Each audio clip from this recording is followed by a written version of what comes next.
I'm still Ashley. And I'm still John. And today we're going to talk about should you carry at work? That is a very interesting topic. Some people choose to carry, some people choose not to carry, some people are comfortable. Some places it's not really legal to carry, so perhaps you shouldn't. And some places, well, because of your job, you probably should. So, one of the things is I travel a lot to go to my drill weekends. It's 1 weekend a month, 2 weeks a year. It is not in my hometown, so I carry while I travel.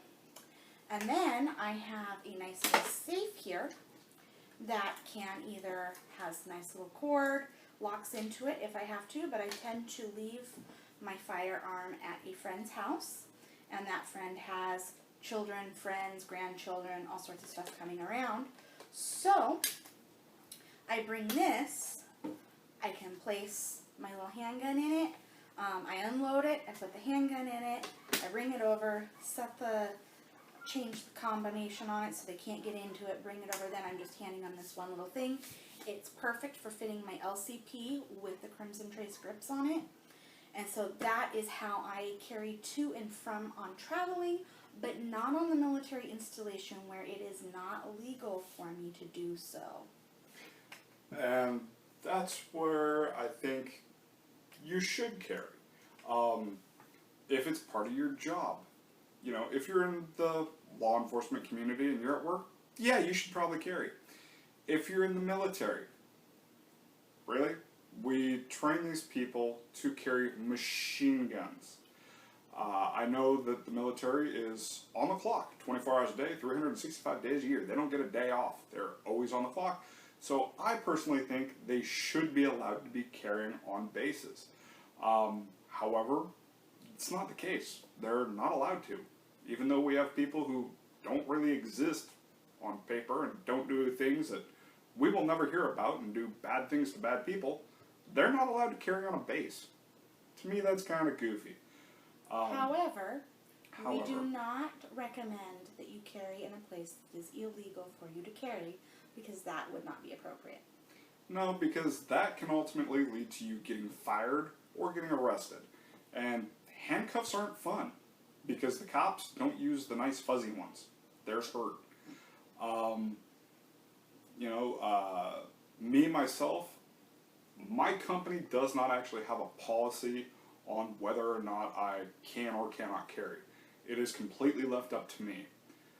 Now, what I do for an occupation doesn't really lend itself to me carrying a firearm.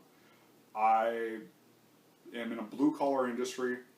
Vast majority of my time is actually spent with a torch in my hand. It's 36-inch double-barreled cutting torch that turns steel into liquid. That is hot. You're also, on my jobs, I can be crouching, crawling under things and whatnot. So really the only way for me to actually be able to conceal carry would be with an ankle holster. The problem with that is, well, that's the bottom of my pant, and as you can see, there's a nice hole burnt in it. So, again, liquid steel coming down my pant leg, catching my pants on fire. I don't want a gun by that. That's just not a good time for me. Not to mention the fact that with the company I work with, I can show up on Monday and I could be going to a school. Tuesday, we could turn around and I could be heading to a state courthouse, a federal courthouse. I could also and have gone and done work inside of a prison. Those are places you're not allowed to take a gun, and again, unless you want to wind handcuffs and be a guest at the prison, don't take a gun where it's illegal. Now, what about keeping it in your car while you're at work? Keeping it in my car while I'm at work is completely up to, again, my discretion and where we are at. Obviously, if I'm at my shop, I'm allowed to. My boss does not waver one way or another on whether or not I choose to keep a firearm. If I'm, for some reason, again, meeting them at a job site and it's a federal building, our vehicles do get searched. And they get nervous when they're searching our occupational trucks because we have 5-gallon propane tanks. And that kind of raises some flags, and then we show them the cutting torch and the other hand tools and our respirators and our hard hats and yada, yada, yada. And we explain to them, look, your boiler is broken. We're going to come cut it up and haul it out so you guys can have hot water again. Then they kind of go, oh yeah, I like hot water. So they tend to relax a little bit. But should things go awry, I usually have something like this really, really handy and really, really close to me. Also, when I'm at work, my work EDC is different than everybody else's.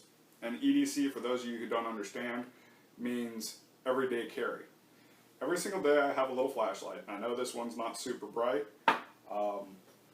Sometimes I carry one that's a little brighter, and yes, flashlights can be tactical. I also carry a buck knife,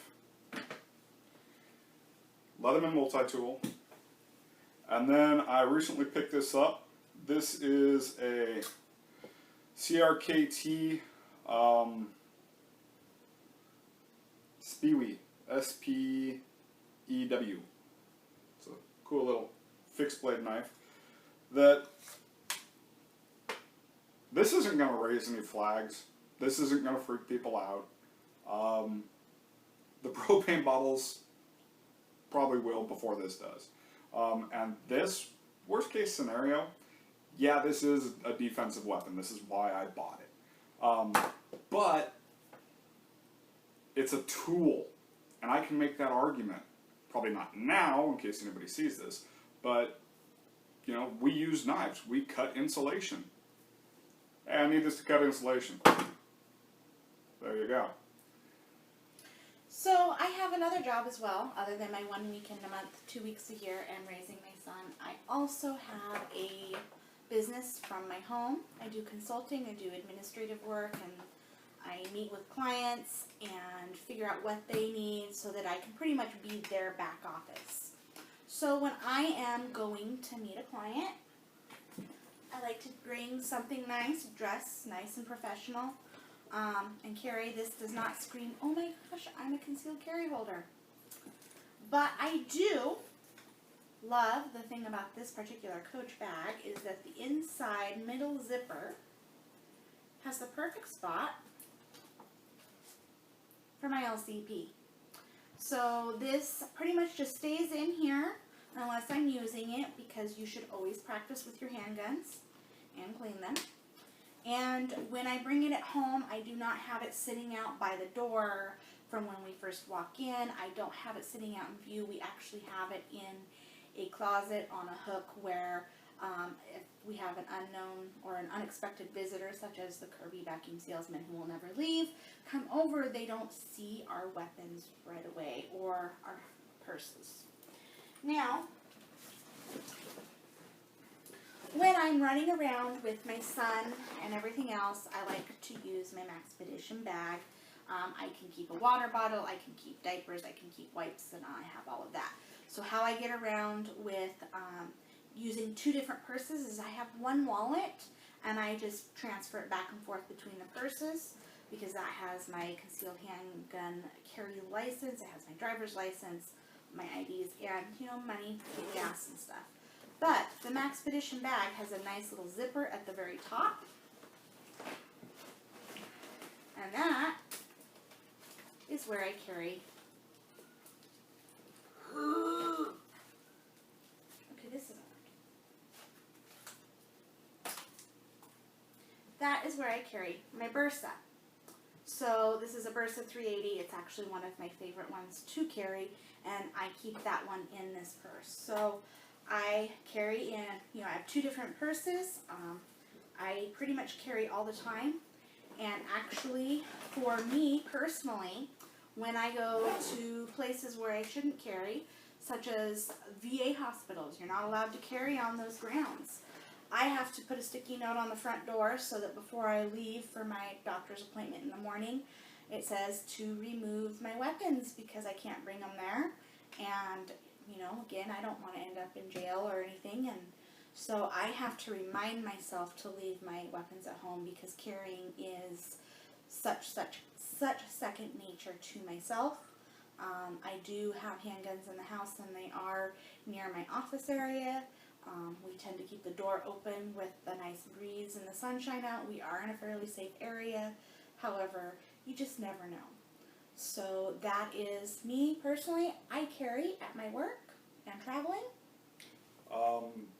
You mentioned traveling. Now, if I am going to a job site where it is far away from here and we're going to be staying out of town, yeah, I take a gun with me. I leave it locked in a box similar to that one, and it stays in the truck until we get to our hotel, and then I take that and throw it inside the hotel safe if I'm going to the job site that day. After, when we get back and we go to dinner, I take my gun out, strap my holster on, put it in my holster, and go about my day. But generally at work, I really don't have that option. Not to mention, when was the last time you ever heard of somebody getting into an altercation on a job site with a bunch of big burly construction guys? It's not really the group of people you want to start poking with a stick. So a few other things to think about. There have been jobs in the past where I wasn't able to carry. As an unarmed security officer, I was not supposed to carry while in uniform and performing my duties. That is why I was unarmed. And in a lot of states and places, it is a legal thing whether you're armed or not. So arming yourself personally is not a good idea. And there are, if you're a nurse and you're not supposed to carry in a hospital, you probably shouldn't carry to or at work. So you've really got to think about what your job is, whether you should or should not carry, and how you're going to do that to keep it safe.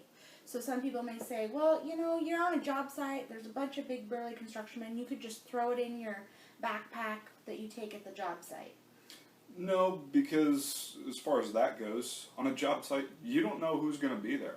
I have worked with people who have felony convictions.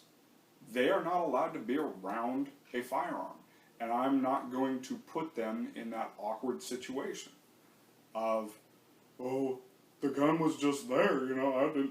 No, so I lock it up. It would be irresponsible and rude of me to put them in a compromised position.